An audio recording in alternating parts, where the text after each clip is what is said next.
think that they will really like give like importance on this issue. You know, like if they give the refugee status to the Tibetans, they don't really like raise a very big issue. I don't think that like Tibetan Nepalese society or Nepalese people, they will take a very like big step against the issuance of like status to the like Tibetan Refugee Camp. Right. So what we are talking about is that overall in Nepal society, there's an understanding that Tibetan is first of all a refugee. Yeah. Secondly, that they have gone through a lot of difficulties before, and that they are contributing to the Nepalese society. One way or the other. They would like to integrate. If they have an opportunity, they would like to be on par and at par with the Nepalese society. That's the way you're looking at it. Now, what is your view of the international pressure that comes in most of the third countries that we are talking about? What is the influence of that? Is there any other society where the Tibetan refugee has been given a better status? Which are the countries where the Tibetan refugees have integrated much more?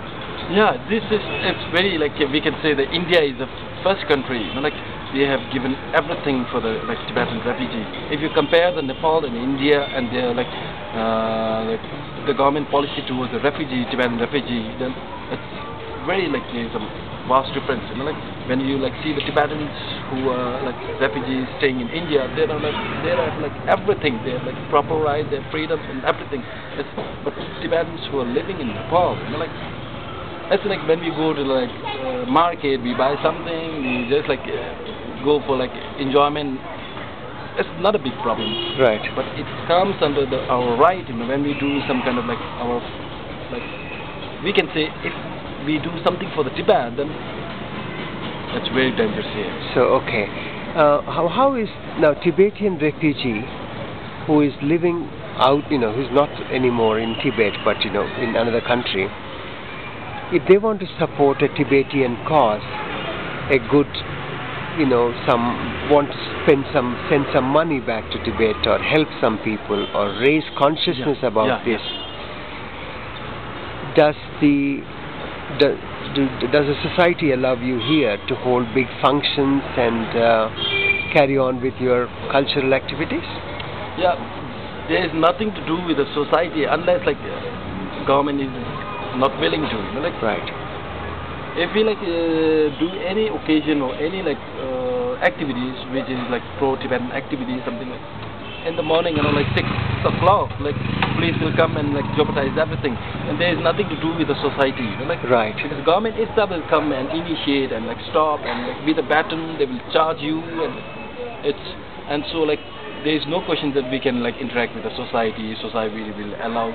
So I don't think that if government will allow, then there is no issue that like society will stop us to do these things, like, because we are not doing things which will like harm the society, Nepalese like people living here. We just doing for the cause of Tibet. Right? So government itself initiate, and first they will come and they will stop and everything. So there is no like second options to deal with the society. So you are a young man born in Nepal. Yeah. Okay. Yeah. And what do you think is the future of your community? Yeah. So it's now the things are running here, going here, like the government policy towards the like refugees, especially the Tibetan refugee, because like we have like 2 refugees, major refugees in Nepal. You know, one is the Bhutanese and one is the Tibetan refugee. But we have like very less urban refugees. But like they don't have any kind of problem.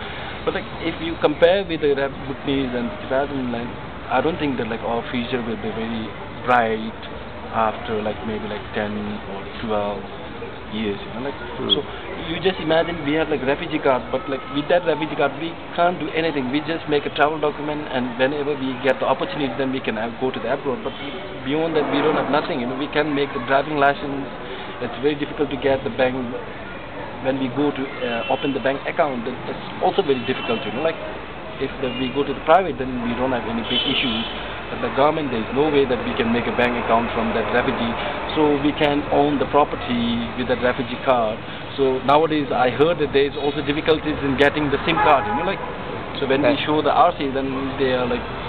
So SIM card is about your mobile phone card? Yeah, mobile phone card. So they have to be again illegitimate. So even the license, actually they used to issue the license for the refugee card, but now they stopped, you know, like, you just imagine if like Tibetan refugee, like, they can't ride the motorcycles, and nowadays it's sort of like a basic thing, you know, like.